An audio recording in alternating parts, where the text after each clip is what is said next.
or failure in worldly terms, in both of those instances, they're successfully demonstrating the power of their own thoughts. Is that accurate? That is accurate. You will manifest what you're thinking. So even what we may perceive to be as negative is a reflection of maybe what we're thinking, more so what we're feeling, what we're vibrating, because everything is energy. I mean, this is quantum physics. That we're slowing down enough though we can be here, Bruce and Marvin, but we're made up of atoms, which is energy, and there's space between that. So yeah, whatever we are manifesting, what we call good or bad, is absolutely the result of our thoughts and feelings, and that's hard to deal with because then we become responsible for our world, and everybody struggles with that. It requires you to be a grown-up.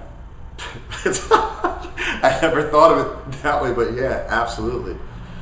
And spiritually mature though. There's lots of people who are chronologically. Is there some simple guide that comes either from the Holmes Institute or from yourself that you could suggest as a way that an individual can beneficially transform their consciousness? Sure, I would. I'm the author of the soon-to-be-released spiritual classic. No. But in the interim, while you're waiting for that book to come out, there's a great book. A lot of the books in the New Thought movement are very small pamphlets. I would suggest reading Ernest Holmes' first book called Creative Mind, and it lays down these principles of how you can use your mind to create your world. And this has become popularized lately by the law of attraction. But what we're really talking about is owning your life. What we're talking about, like you said, is being responsible. And when you're responsible, and I struggle with that word. And as I'm saying now, I want to tell people, response-able. When you break the word down to its able to respond to whatever life gives you, because you have the consciousness to do that. And that's the life turning the lemonade thing. That's what we're talking about here. When you look at humanity, it seems we are highly polarized. This religion, that religion, this ideology, that ideology, this political party, that political party, this ethnicity, that ethnicity. I mean, you just can't point somewhere where you're not pointing at struggle and strife, interpersonal struggle based on these things, these minor differences between us. And do you have a suggestion or a recipe for how humanity might come together more effectively? Yeah, my recipe, let's see, 1 part love, 2 parts unity, plus 1 part harmony equals a universe. And that just came through. It really, I love creative music. I love just, look when people, what is that creative expression? Just about every song is about love. And it sounds trite to people, but I think of songs right now like it's what sells. But they live it. Paul McCartney, some people want to fill the world with silly love songs. What's wrong with that? I'd like to know. There's nothing wrong with that. Elvis Costello, what's so funny about peace, love, and understanding? And what's interesting is we have this culture that embraces love in a song, but we don't embrace it on the street. And why do you think that is? Well, or more importantly, what could be done about that? What could be done about that? Well, you and I are participating in that right now. I think it's people getting together and having dialogue about life and just common people, because, common people. We're all common people. We're all the same. No one's better than the other one. So I think as more people are willing to step forward and say, I'm a loving person, I'm a sensitive person, I'm a kind person. I think particularly men, we have to do that as men. Women are more in tune with that. They're much more giving than we are. But if men can get together as brothers and just talk more, and what you're doing, I really love it, because we have these medias now, social media and YouTube. We have these channels that we're not held captive to the quote-unquote media anymore. And so we need more people stepping out and say, I'm a love warrior, I'm a prayer warrior, I'm a spiritual warrior. We're the same. It's one of the biggest lies ever told is that there's different races. There aren't different races. There's the human race. There's different ethnicities. But I don't say race, I always say ethnicity. Yeah. Because if your sister and I had sex, there's a chance she might get pregnant. Yeah. We're not a different race. Yeah, not a different race. You know, I got that one like in 7th grade. We're studying kingdom, phylum, chordata, race, genus. It's like race, wait a minute. And for us, the race is human. That's it. You expressed in what you sent to me that you believe it's your path to try and find a way to increase the harmony, bring humanity closer together. Why is this your path, and what do you get out of it? I don't know why. I don't know why on an intellectual level. I know why on a heart level. Okay. And what do I get out of it? I get to make a difference in people's lives. I mean, I have 2 children. I have a daughter who's 22 and a daughter who's 6, so hopefully I leave the world a better place than when I came. But it really is not about gain. It is just this knowingness in my heart. You know, when, like I said, I grew up in a mixed neighborhood, but you know, I'm African American in this town, and you know, I forget I'm black. Let's put it that sometimes. I get reminded sometimes by the world, but people are just people. They always have been. You know, maybe my mother, who grew up down south, my mother has seen some serious wicked racism that I haven't had. But you know, when I was a child, she made sure, like, my best friend was this kid, Andrew Yorth, who was a white kid, and my mom specifically made sure that I was friends, you know, with him. Now there came a point where he was hanging out with some kids, and I was hanging out with some kids, and then I became black and he became white. But by and large, in my life, just people are people. You know, funny thing is, I remember a comedian said this one time, but if you talk to someone for like a minute, you'll have enough reason not to like them. Forget the color of skin. You know, they keep saying vile, wicked things that really doesn't have to do with the color of skin. It has to do with their consciousness. Now, understanding that we get these stories in our communities that they do this and they do that, but let's just look someone in the eyes. When you look at someone in the eyes, you will see yourself reflected back in their eyes. If you look carefully. If you're being aware, and you're being present. What does that tell you? We're all the same. So, what do you get out of it? I get to love people. I get to love whoever I want. I get to feel connected to people. That's a good thing. And you know, I did drugs and alcohol, so I didn't have to be connected to people. I did drugs and alcohol to dull the way that I felt, that I was so sensitive and the world telling me that's wrong.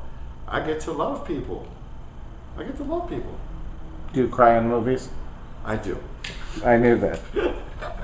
Did you see how I asked that because it occurred to me? Yeah.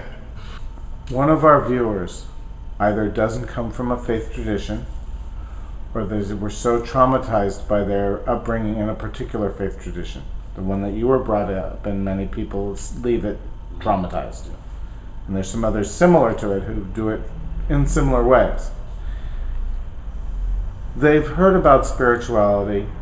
Sounds nice. Maybe even something from our conversation has sparked some interest in them.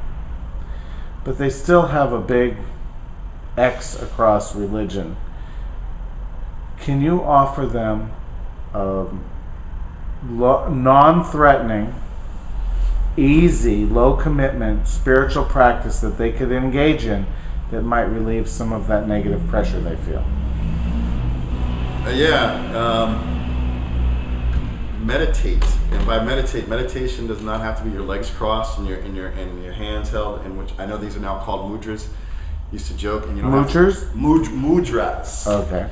I hope I said that right. I don't know. But for me, there's lots of different definitions of meditation, but I got when I started martial arts. Being aware of your breath, taking a deep breath will give you a moment of pause. And you can just do that for a minute. You could do it at a stoplight. You could do it for 5 minutes, and you can build up. But meditating means is being quiet, just kind of quiet in your mind, because what really goes on is we have millions. I could not even tell you how many millions of thoughts going through, and we about 12,000 a day. There you go. I think it's more than that, but we'll take 12,000 a day. And we latch on to these ideas, and when you meditate, it'll give you pause, and you'll feel this sense of calm come over you. And here's what I will, and this might be this. In addition to that, when you were saying like the trauma, yes, I do feel traumatized by what I went through, spiritual trauma. I went to a talk one time in a New Thought Church, and he said healing your spiritual wounds and getting back to a relationship with spirit. So you can call it source, God, whatever you want to call it. A lot of us have to get back to a relationship, and that for me. And here's the thing: it'll show up as you know it at that time. So, for instance, on the night of my last drunk, as it's called in this one program, I'm trying to get out of town. I'm at the train station, and I want to leave town. Well, first, let me back up. As I'm going through this drunken rage, I had put on a CD, Stevie Wonder's Songs in the Key of Life, and I don't know what track it is, but as I'm going through this drunken rage, the song that was playing in the background was a song called Have a Talk with God. And the lyrics are like, when you feel that life is too hard, go have a talk with God. And that's what the whole song. But as I'm leaving the train to go out of town, there is sitting on a bench a copy of the Watchtower and Awake magazine, which is Joe Witness magazine. Now, I didn't see that as a sign that I need to go to the Kingdom Hall, but I saw that as a sign. It's like, you need, this is the thing, you need a relationship with a higher power. And so that would catch my eye. So my higher power, the universe put that there for me to get the message, and that kind of set off this journey of finding the truth. And the truth is, we're all one. You recommend an empty mind meditation rather than meditation on a particular topic. Absolutely. Why? Why? Because it's like anything. You have to crawl before you walk. And just, what I'm not even saying meditate. Let's take meditate out. Let me back up. Just close your eyes for 5 minutes and sit there and breathe. Sit there and breathe and listen to your breath for 5 minutes. That's all you got to do. And let your mind do what it does. But keep your eyes closed. Even if it's raging at, your boss or your spouse or your kids or whatever, just let it have at it and don't react. That's it. Not react. Exactly. You're going to sit there and be with it. And if you can begin to do that, things will start to show up in your life. Then you'll be able to start to direct your thoughts. But yeah, you know what? Just take a pause. Close your eyes. Go.